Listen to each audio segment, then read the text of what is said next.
दोस्तों, आज कोरोना के महामारी के चलते हमारे देश में ऑक्सीजन की कमी पड़ रही है। हमारे हॉस्पिटल में बेड की कमी तो नहीं है, मगर ऑक्सीजन की बहुत ज़्यादा कमी हो रही है। आज जो ये कोरोना का सेकंड सेटअप है वो बहुत ही ख़तरनाक और भयानक हो चुका है। और फर्स्ट सेटअप वाला कोरोना हमारे फेफड़ों को 7 दिन में नुकसान करता था, मगर ये सेकंड वाला कोरोना 3 दिन में ही असर कर देता है।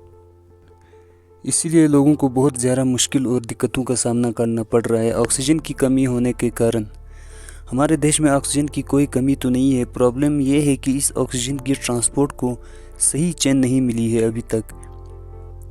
सारे अस्पतालों में ऑक्सीजन की कमी होने के कारण बहुत ज़्यादा डिमांड हो रहा है ऑक्सीजन का।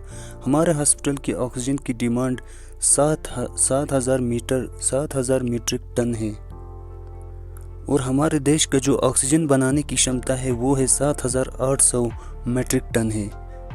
फिर भी 800 मीट्रिक टन फिर भी बच रहा है। तो इससे पता चलता है कि हमारे देश में इसे मैनेज करने के लिए बहुत ही ज़्यादा टाइम लग रहा है, और एक जगह से दूसरी जगह पहुंचाना ये जल्दी नहीं हो रहा है।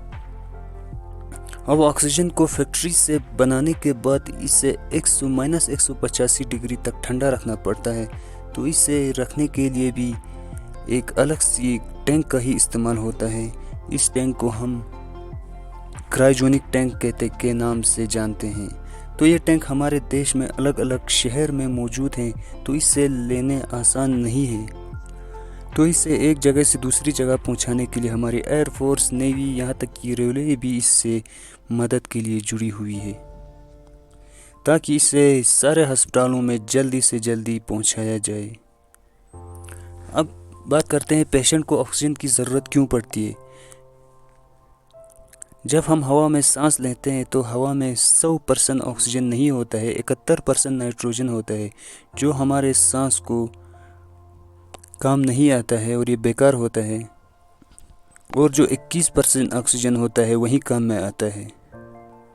तो हवा में हम सिर्फ 21% ऑक्सीजन ही लेते हैं।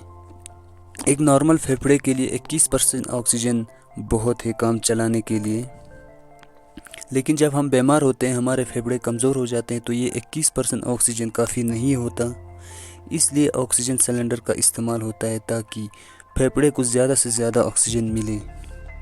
और ऑक्सीजन सिलेंडर से हमें 98% प्योर ऑक्सीजन मिलता है, जिससे एक पेशेंट को इससे काम चल जाता है। तो इसलिए इसकी डिमांड भी बहुत ज़्यादा तेज़ी से बढ़ रही है इस पेंडेमिक टाइम पे। अब जो कोरोना है वो है एक RNA वायरस, जो हमारी बॉडी में बहुत जल्दी तेज़ी से फैलता है। अब इसे रोकने के लिए हमारी बॉडी में एंटीबॉडीज़ बनना चाहिए। तो एंटीबॉडीज़ बनाने के लिए वैक्सीनेशन का काम होता है। दुनिया में जो भी वैक्सीन है सब वहीं एक ही काम करती हैं, फाइज़र हो या नोवैक्स हो, कोविशील्ड हो, ये सब वैक्सीनेशन एक ही काम करती है। तो हमारा पूरा देश वैक्सीनेशन में लगा है। तो कुछ लोग वैक्सीन से इतने डरे हुए हैं कि बीड़ी, सिगरेट, तंबाकू, गुटखा से इतना डर नहीं लगता उनको जितना उनको वैक्सीन से डर लगता है।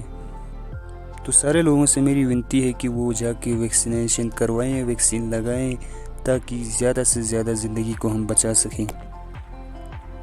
तो गवर्नमेंट को चाहिए भी जितने भी प्राइवेट हॉस्पिटल बंद करके घर बैठे हैं उनको अपने कंट्रोल में ला के खोल देने चाहिए, जहाँ पर नॉर्मल पेशेंट्स रखने के लिए उनको जगह मिले।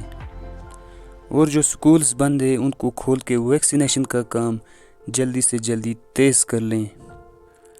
और जो एम्प्लॉइज़ बैठे हैं घर पे, टीचर्स, बाकी सारा स्टाफ, उनको मेडिकल स्टाफ के साथ मिलकर काम में लगा लेना चाहिए।